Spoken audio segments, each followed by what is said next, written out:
The T-90 is a third-generation Russian main battle tank developed to replace the T-72.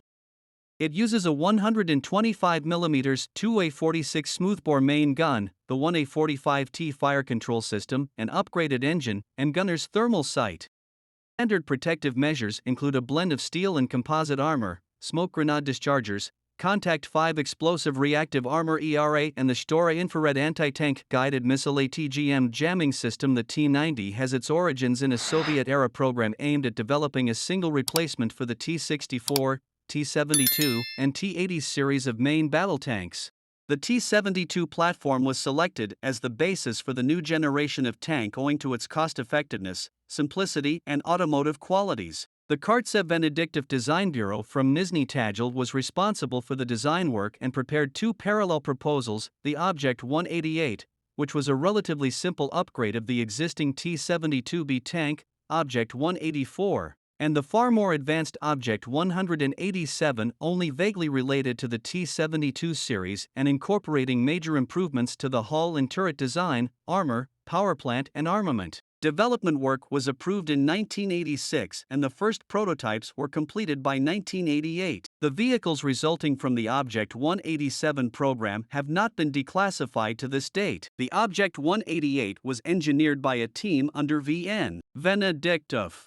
The biggest change was the integration of the 1A45 fire control system of the T-80U. The Object 188 was initially designated as the T-72BM. The first four of these were delivered for trials in January 1989. An improved variant called the T-72BU was delivered beginning in June 1990. In March 1991, the Soviet Ministry of Defense recommended that the Army adopt the Object 188. Work on the Object 187 was simultaneously stopped for unknown reasons. Russian tank production dwindled in the years before and after the breakup of the Soviet Union. The Kharkov tank plant belonged to the newly independent Ukraine, the Chelyabinsk tractor plant ended production in 1989, and Kirov in Leningrad in 1990. In the two remaining tank plants at Omsk and Nizhny Tagil, state orders all but ceased in 1992. Around the same time, the Russian Ministry of Defense decided it would commit to eventually producing just one tank type.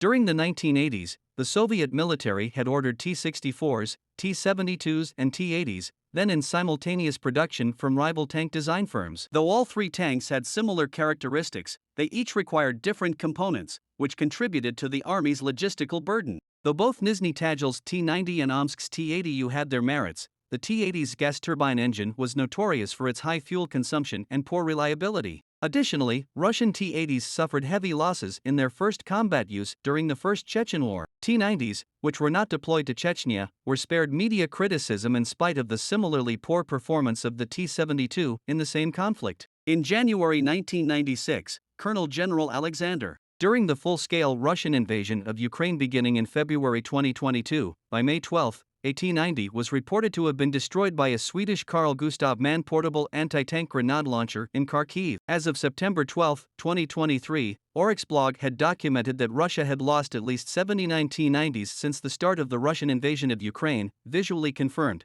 including 34 T-90A. During this conflict, the T-90 has faced many types of anti-tank missiles, including modern top attack missiles such as the American-produced FGM-148 Javelin and the Anglo-Swedish NLAW. These type of missiles are known to be capable of defeating these tanks. Russia has developed ARENA, an active protection system developed for the purpose of protecting tanks from anti-tank weapons, anti-tank guided missiles, and missiles with top attack warheads. Syrian service. In early February 2016, Syrian army forces began using T-90 as in combat. A video was leaked on the internet which showed a T-90 survive a direct frontal turret hit by a TOW missile in Aleppo. The Contact 5 reactive armor discharged the TOW warhead before impact. Two Syrian army-operated T-90 were captured by HTS militias while ISIS fighters captured a third in November 2017. A rebel-operated T-90 was recaptured by Syrian government forces while the second was reportedly destroyed in combat by a T-72. Another 5 Syrian army-operated T-90 tanks were knocked out or heavily damaged and other 4 suffered hits according to recorded material. Azerbaijani service. Azerbaijan used their T-90S tanks during the 2020 Nagorno-Karabakh conflict. One T-90 was damaged and captured by Armenian forces, at least 2 were confirmed destroyed in the initial phases of the war,